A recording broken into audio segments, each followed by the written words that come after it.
Bismillahirrahmanirrahim.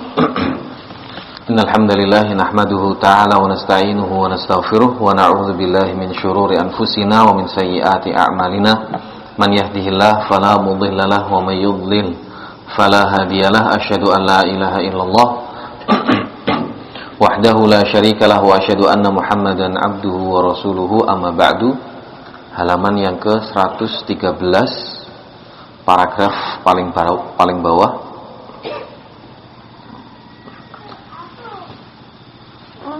Qala al-Imam Ibnu al-Qayyim rahimahullahu taala, al-hadiyatu wal 'ishrun, keutamaan dan keistimewaan hari Jumat yang ke-21.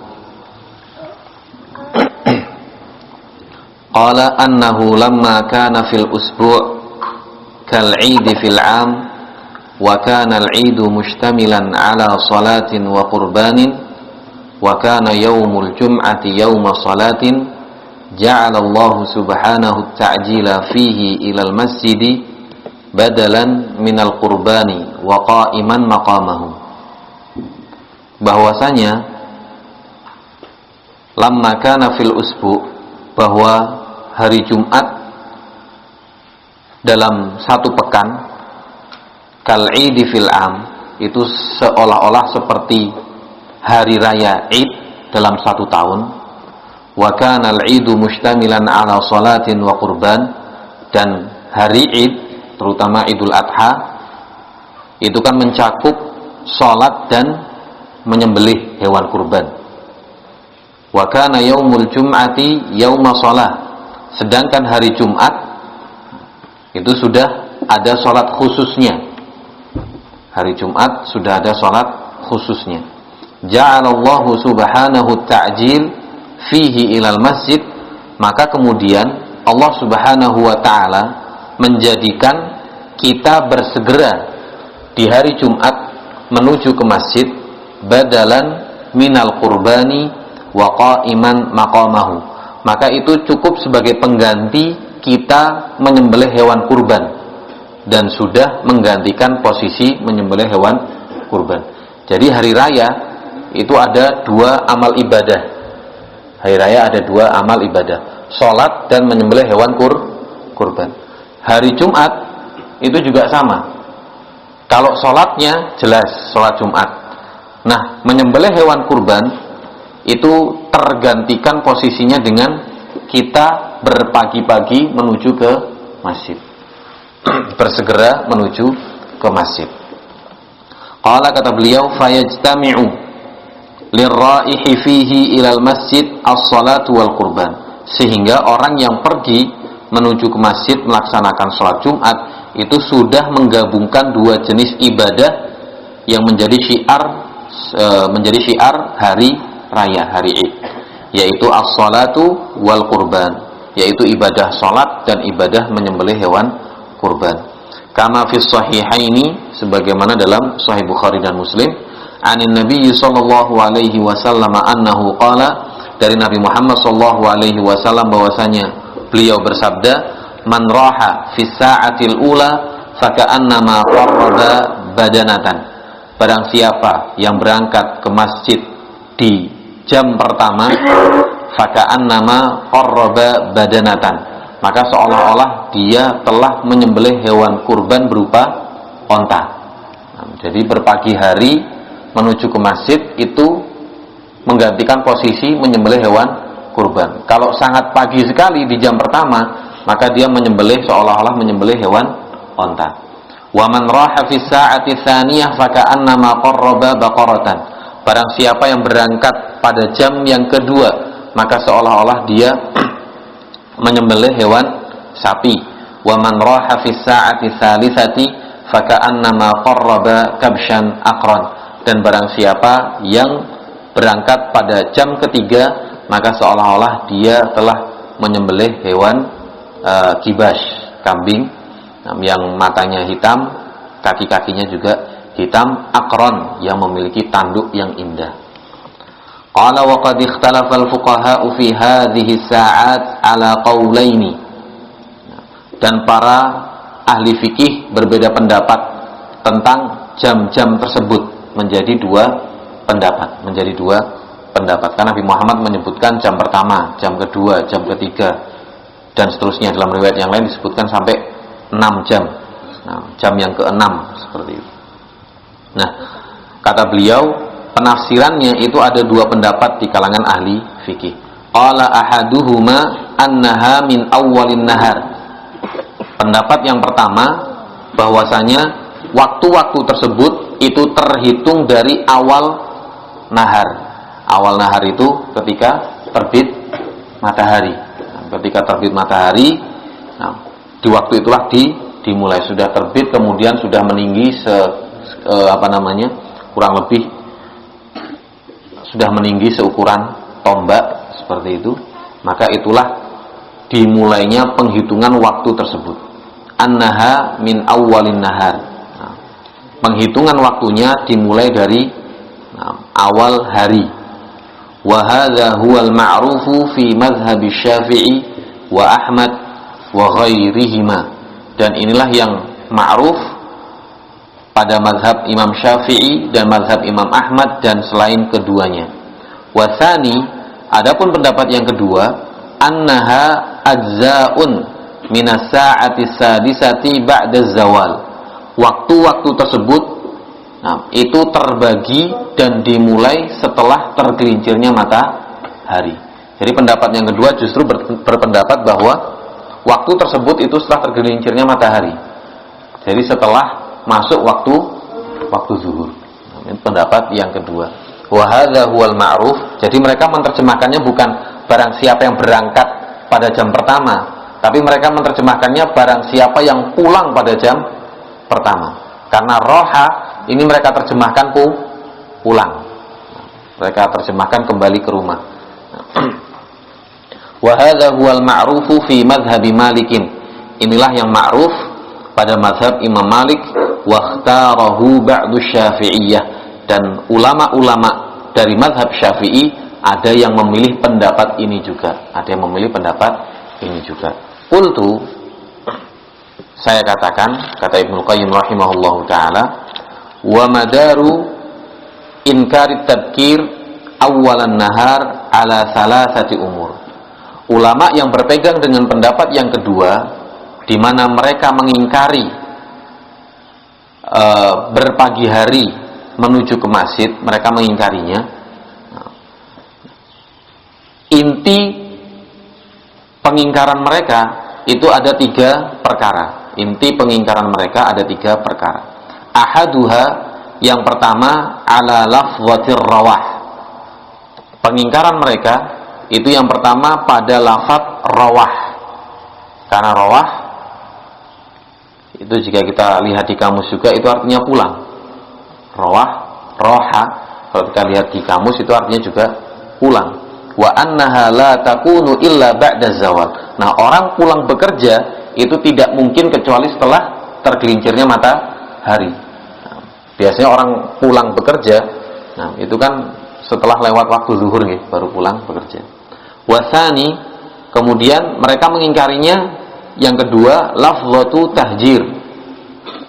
Lafaz tahjir. Nah, jadi ada riwayat yang lain yang menyebutkan manhajjaro, barang siapa yang bertahjir. Nah, tahjir kata beliau, wahia innama takunu bil hajirah. Tahjir itu terjadi ketika waktu hajirah. Hajirah itu nama lain dari sholat zuhur. Nama lain dari sholat zuhur, yaitu waktu syiddatil har, yaitu waktu ketika sedang panas-panasnya. Waktu ketika sedang panas-panasnya sengatan matahari. Nah, mereka mengingkarinya yang kedua pada lafaz tahjir. Wasalisu, yang ketiga mereka mengingkarinya, alasan mereka adalah amalu ahlil Madinah, kebiasaan penduduk kota Madinah. Fa innahum lam yakunu ya'tuna min awwalin nahar. Orang-orang Madinah ketika mereka berangkat ke masjid untuk melaksanakan sholat Jumat, mereka tidak ada yang berpagi hari menuju masjid untuk melaksanakan sholat Jumat. Nah, jadi rata-rata ya hampir-hampir mendekati waktu imam berkhutbah. Nah, waktu mendekati imam berkhutbah. Nah, itu 3 alasan mengapa ulama berpendapat yang kedua ini mengingkari pendapat yang pertama. Nah, kemudian dijawab satu persatu oleh Ibnul Qayyim rahimahullahu taala. Jadi Ibnul Qayyim beliau lebih memilih dan lebih condong pendapat yang pertama, bahwa 6 jam yang dibagi oleh Nabi Muhammad SAW itu dimulai dari awalun nahar. Nah, dari awal hari, yaitu ketika matahari telah terbit, kemudian dibagi menjadi 6 sampai waktu sholat zuhur. Qala, kata beliau, fa amma lafdhatur rawah, adapun pengingkaran mereka terhadap lafaz rawah, roha, fala raiba, memang tidak diragukan, annaha tutlaqu 'alal mudhi, bahwa roha ini artinya adalah kembali pulang ba'da zawal, setelah tergelincirnya matahari. Wa hadza innama yakunu, akan tetapi lafaz roha diartikan dan diterjemahkan pulang itu kebanyakannya idza qurinat bil ghuduwi, jika digandengkan dengan lafaz ghada atau lafaz ghada. Nah, digandengkan dengan lafaz ghada. Jadi kalau ada kata-kata roha ghada, maka ghada artinya pergi, roha artinya pulang, kata beliau. Jadi roha itu diartikan pulang kalau ada kalimat ghada. Ghada artinya pergi, roha artinya pulang. Seperti hadis Nabi Muhammad SAW yang merintahkan kita untuk bertawakal dengan sebenar-benarnya tawakal. Nah, haqqa tawakkuli. Nah, seperti seekor burung, taghdu himasa wa taruhu bitana. Burung itu taghdu, ketika dia berangkat pergi itu dalam kondisi perutnya kosong, wa taruhu, dan ketika pulang dalam kondisi perutnya bitana, penuh. Nah, dalam kondisi perutnya penuh. Jadi kalimat roha itu diterjemahkan pulang jika ada digandengkan dengan kalimat ghada. Nah, kata beliau, waqad yutlaqur rawahu bima'na dzihab wal mudhi. Tapi kalau roha ini berdiri sendirian, maka dia maksudnya datang sendirian, disebutkan secara sendirian, maka maknanya bisa berangkat, bisa pulang. Bisa berangkat, bisa pulang. Wa hadza innama yaji'u idza kanat mujarradatan 'anil iqtirani bil ghudu. Nah, roha bisa dimaknakan berangkat, bisa dimaknakan pergi jika tidak digandengkan dengan lafaz ghada. Nah, jika tidak digandengkan dengan lafaz ghada. Jadi kan yang dipermasalahkan oleh kelompok yang kedua, oleh para ulama yang berpendapat dengan pendapat yang kedua, nah, itu kan lafaz roha. Nabi Muhammad menggunakan man roha. Kata mereka roha ini artinya pulang. Nah, dijawab oleh Ibnul Qayyim rahimahullahu ta'ala, roha berarti pulang kalau ada kalimat ghada. Tapi kalau nggak ada kalimat ghada, maka roha bisa artinya berangkat, bisa artinya pulang, tergantung konteks kalimatnya. Tergantung konteks kalimatnya. Nah, dalam konteks hadis tersebut, roha diartikan berangkat, karena Nabi Muhammad SAW itu ingin menghasung umatnya agar berpagi hari dan bersegera menuju ke masjid. Kalau diterjemahkan pulang, ya pulang memang apa namanya? Ya cepet-cepetan pulang kalau pulang ya. Masa cepet-cepetan pulang mendapatkan keutamaan, kan nggak nyambung seperti itu. Jadi motivasi Nabi Muhammad ini nyambung, masuk akal ketika diterjemahkan berangkat. Siapa yang lebih pertama, maka pahalanya lebih besar, seperti itu. Qala wa amma lafzu at-tahjir wal hajir wal muhajir, adapun lafaz hajjaro, karena dalam riwayat yang lain bukan man roha tapi man hajjaro. Kalimatnya man hajjaro. Qala fa minal hajri wal hajirah. Tahjir, hajir, muhajir, hajar, hajirah ini sama maknanya.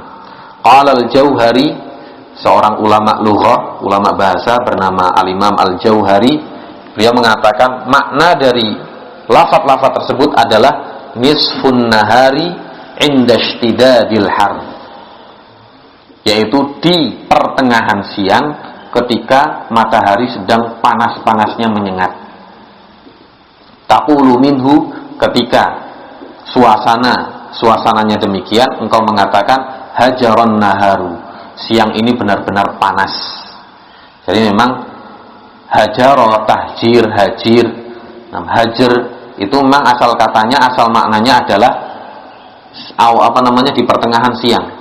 Qalal akharun, akan tetapi ulama lughah yang lainnya mengatakan al-kalamu fi lafdhit tahjir kal kalami fi lafdhir rawah. Pembahasan tentang lafaz tahjir ini sama pembahasannya tentang lafaz rawah. Jadi hajjara itu bisa diartikan pertengahan siang, dan ini yang sering, tapi juga bisa diartikan di awal siang. Bisa juga diartikan di awal siang. Fa innahu yutlaqu, terkadang lafaz hajara itu juga dimutlakkan, wa yuradu bihi, dan yang diartikan adalah at-tabkir, bersegera menuju ke masjid. Nah, itu jawaban yang kedua. Nah, qala wa amma kaunu ahli al-Madinah, adapun hujjah mereka ulama yang berpendapat dengan pendapat yang kedua tentang kebiasaan penduduk kota Madinah yang mereka tidak bersegera menuju ke masjid saat sholat Jumat. Qala lam yakunu, di mana mereka tidak yaruhuna, tidak pergi, tidak berangkat ilal jum'ati, menuju sholat Jumat awalan nahar, di awal siang, maksudnya di pagi hari. Fahadha ghayatuhu, inilah hujjah mereka yang paling utama, yang paling pokok. Annahu amaluhum fi zamani Malik. Namun ternyata kebiasaan ahli Madinah itu dihitung ketika zamannya Imam Malik, maksudnya bisa diketahui di zamannya Imam Malik rahimahullahu ta'ala. Jadi mereka mengatakan di zaman Imam Malik, penduduk kota Madinah itu nggak ada yang berpagi hari berangkat menuju masjid. Jadi yang patokannya mereka adalah zamannya Imam Malik. Padahal Imam Malik niku seorang muridnya tabi'ut tabi'in deh. Nah, maksudnya bukan sahabat, di bawahnya sahabat. Nah, ini kata mereka. Nah, kata pendapat ulama yang berpendapat dengan pendapat yang kedua. Jadi mereka berhujjah dengan kebiasaan penduduk kota Madinah. Padahal yang mereka lihat, yang mereka jadikan patokan adalah kebiasaan penduduk kota Madinah di zamannya Imam Malik rahimahullahu ta'ala. Kata Imam Ibnu Qayyim rahimahullahu ta'ala, wa hadza laisa bihujjah. Amalan mereka itu tidak bisa dijadikan sebagai hujjah, tidak bisa dijadikan sebagai dalil, karena dalil itu adalah datangnya dari Nabi Muhammad sallallahu alaihi wasallam. Kalaupun harus menjadikan patokan itu sebagai kebiasaan orang Madinah, maka bukan penduduk Madinah di zaman Imam Malik, tapi penduduk Madinah di zaman sahabat minimalnya, atau di zaman Nabi Muhammad sallallahu alaihi wasallam. Wala indaman yaqulu ijma'u ahli al-Madinati hujjah. Demikian juga ini tidak bisa dijadikan dalil, walaupun ada ulama yang berpendapat bahwa kesepakatan penduduk Madinah itu adalah hujjah. Kesepakatan penduduk ulama Madinah adalah hujjah. Ini juga tetap tidak bisa dijadikan sebagai dalil, karena penduduk Madinah yang dijadikan sebagai patokan adalah zamannya Imam Malik. Nah, wallahu taala a'lam bissawab. Qala fa inna hadza laisa fihi illa tarkur rawahi ilal jum'ati min awwalin nahar. Intinya bahwa pendapat yang kedua tersebut tidak ada yang ingin mereka sampaikan kecuali hanya ingin meninggalkan berpagi hari, bersegera menuju sholat Jumat di awal siang. Jadi intinya bertolak belakang antara hasungan Nabi Muhammad dengan pendapat mereka. Nabi Muhammad menghasung untuk bersegera menuju masjid. Tapi pendapat yang kedua seolah-olah tidak demikian. Justru kayak semacam tidak mengapa datangnya agak terlambat, maksudnya tidak bersegera, seperti itu. Wallahu taala a'lam bishawab. Akan tapi kata Ibnu Qayyim rahimahullahu taala, wa hadza jaizun bid-darurah. Tidak bersegera menuju masjid untuk sholat Jumat. Jika karena terpaksa, jika karena keadaannya darurat, maka hukumnya boleh. tidak bersegera menuju ke masjid saat sholat Jumat. Nah, jika karena keadaannya darurat, maka hukum asalnya boleh. Nah, berangkatnya bukan jam 8, berangkatnya bukan jam 9, berangkatnya bukan jam 10, baru bisa berangkat jam 11 karena keadaannya darurat, maka kata beliau hukumnya boleh. Waqad yakunu ishtighalur rajuli bimasalihihi wa masalihi ahlihi wa ma'ashihi wa ghairi dzalika min umuri dinihi wa dunyahu afdal min rawahihi ilal jum'ati min awwalin nahar. Karena terkadang kesibukan seseorang untuk memenuhi kebutuhannya, memenuhi kebutuhan keluarganya, mencukupi nafkah keluarganya, atau kesibukan-kesibukan lainnya, baik itu terkait dengan urusan agamanya maupun urusan dunianya, terkadang lebih afdal, lebih mulia daripada dia harus berangkat berpagi hari di hari Jumat. Nah, intinya hukum asal bersegera menuju masjid di hari Jumat untuk melaksanakan sholat Jumat, hukum asalnya apa? Dihasuh, ditekankan. Nabi Muhammad Sallallahu Alaihi Wasallam memotivasi. Tapi jika ternyata kita sebagai kepala keluarga harus mencukupi kebutuhan anak istri, harus mencukupi kebutuhan keluarga, maka kita melaksanakan kesibukan kita terlebih dahulu. Nah, itu terkadang lebih utama dibandingkan kita harus bersegera berangkat menuju masjid. Nah, jika kita memiliki tanggungan-tanggungan. Tapi kalau misalkan kita sebagai santri, belum memiliki anak istri, belum memiliki tanggungan, maka asalnya kita tetap bersegera menuju ke masjid. Nah, wallahu taala alam bishawab. Lebih awal datangnya lebih bagus. Lebih awal datangnya lebih bagus. Nah, wallahu taala alam bishawab. Selanjutnya kita selesaikan ats-tsaniyatu wal 'ishrun, keistimewaan hari Jumat yang ke-23, annahu yaumun yatajallallahu azza wa jalla fihi li awliyaihil mu'minina fil jannah, bahwa pada hari Jumat itulah Allah Subhanahu wa taala menampakkan dirinya untuk wali-walinya, yaitu orang-orang beriman nanti di surga. Wa ziyaratuhum lahu, dan pada hari itulah orang-orang beriman penduduk surga berziarah menziarahi Allah Subhanahu wa ta'ala. Kata Ibnu Qayyim, fayakunu aqrabuhum minhum aqrabahum minal imam. Nanti di surga kelak yang paling dekat dengan Allah Subhanahu wa ta'ala tempatnya ketika berziarah menziarahi Allah Subhanahu wa ta'ala adalah orang yang paling dekat posisinya dengan imam di hari Jumat saat sholat Jumat. Wa asbaquhum ila ziyarati asbaqahum ilal jum'ah. Dan orang yang paling pertama kali datang menziarahi Allah Subhanahu wa ta'ala nanti di surga adalah orang yang pertama kali bersegera menuju masjid untuk melaksanakan sholat Jumat.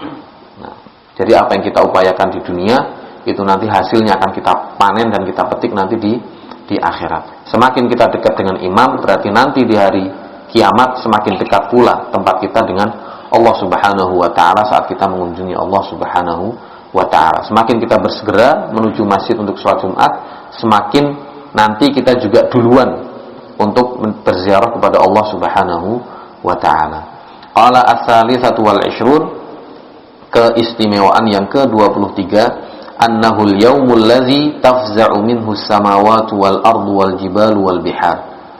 Nah, pada hari Jumat itulah seluruh langit, bumi, gunung-gunung, lautan itu bergetar kepada Allah Subhanahu wa ta'ala. Nah, takut kepada Allah Subhanahu wa ta'ala, yang takut tersebut membawa mereka untuk selalu beristighfar dan bertasbih kepada Allah Subhanahu wa ta'ala. Wal khalaiqu kulluha, seluruh makhluk semuanya bertasbih kepada Allah Subhanahu wa ta'ala, illa syayatinul insi wal jin, kecuali setan dari kalangan manusia dan jin. Jadi seluruh makhluk semuanya bertasbih kepada Allah pada hari Jumat, kecuali manusia, setan dari jenis manusia dan jin. Maka pada hari Jumat kita juga disunahkan untuk banyak-banyak bertasbih. Selain bersolawat, kita juga banyak-banyak bertasbih agar kita tidak seperti setan, tidak digolongkan sebagai kelompok setan dari kalangan manusia. Fa fi hadits Abi Hurairah anin Nabi sallallahu alaihi wasallam, dari hadis Abu Hurairah dari Nabi Muhammad sallallahu alaihi wasallam, beliau bersabda, la tatlu'us syamsu wa la taghrubu ala yaumin afdhalu min yaumil jum'ah. Tidaklah matahari itu terbit dan terbenam pada suatu hari yang lebih afdhal dibandingkan pada hari Jumat. Wa ma min dabbatin illa wa hiya tafza'u li yaumil jum'ah.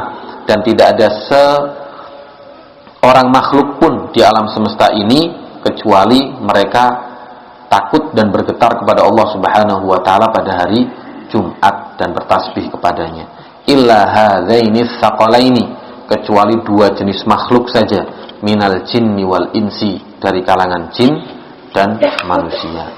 Wa huwa haditsun shahihun, hadis ini sahih, wa dzalika annahu al-yaumul ladzi taqumu fihi sa'ah, pada hari itulah kiamat itu ditegakkan, wa yutwal alam semesta ini dilipat-lipat, wa takhrubu fihi dunya, dunia ini dihancurkan oleh Allah Subhanahu wa taala, wa yub'atsu fihi an-nas ila manazilihim minal jannati wan nar, dan pada hari Jumat itulah manusia dibangkitkan untuk ditempatkan di kampung-kampung asal mereka, apakah di surga ataukah di neraka Allah Subhanahu wa taala.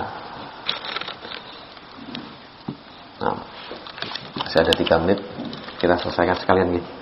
Qala ar-rabi'atu wal 20, keistimewaan yang ke-24, annahu al-yaumul ladzi dakharahu Allah ta'ala li hadhihi al-ummah wa adalla anhu ahlal kitab qablahum.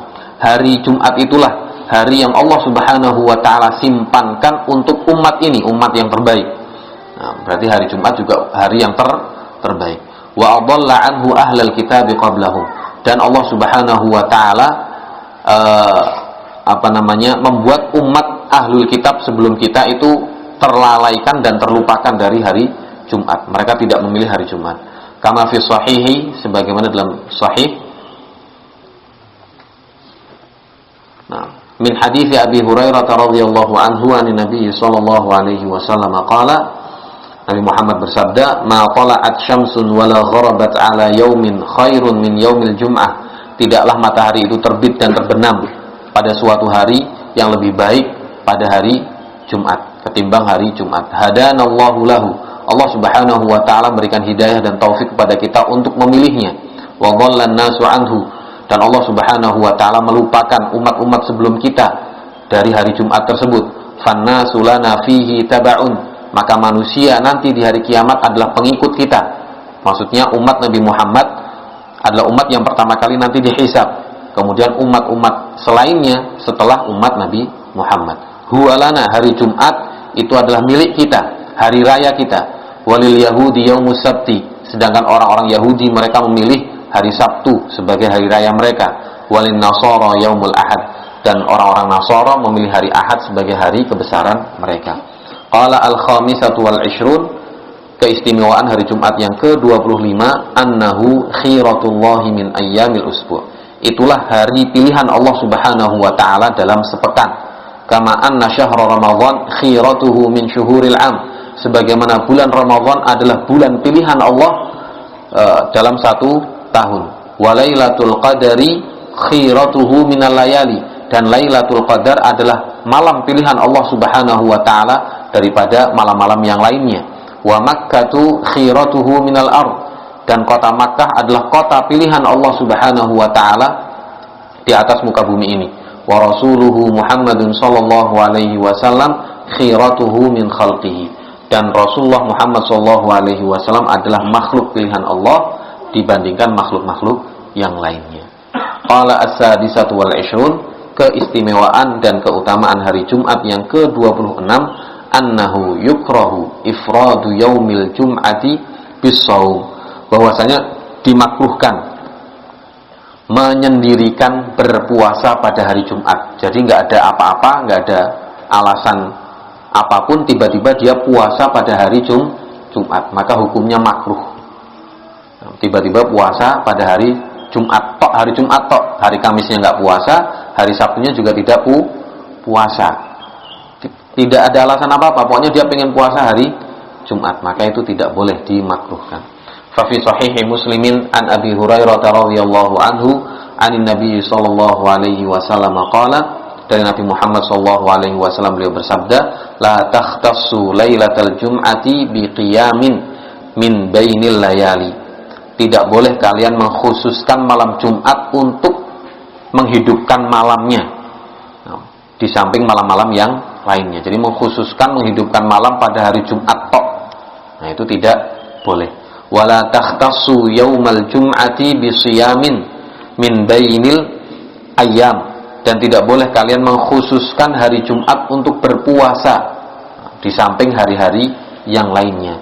Illa an yakuna fi shaumin yasumuhu ahadukum, kecuali jika memang dia memiliki rutinitas puasa. Nah, karena ada sebab-sebab yang biasa dia berpuasa padanya. Misalkan dia berpuasa puasa Daud. Nah, pas ngepasi jadwalnya itu, gilirannya itu hari Jumat. Hari Kamisnya nggak puasa, hari Sabtunya juga nggak puasa, karena puasa berikutnya pada hari Ahad. Nah, puasa berikutnya pada hari Ahad. Nah, itu boleh karena ada sebabnya, dan itu sudah menjadi rutinitasnya misalkan. Atau puasa Ayyamul Bir, 3 hari setiap bulan, itu kan biasanya di pertengahan bulan. Nah, 13, 14, 15.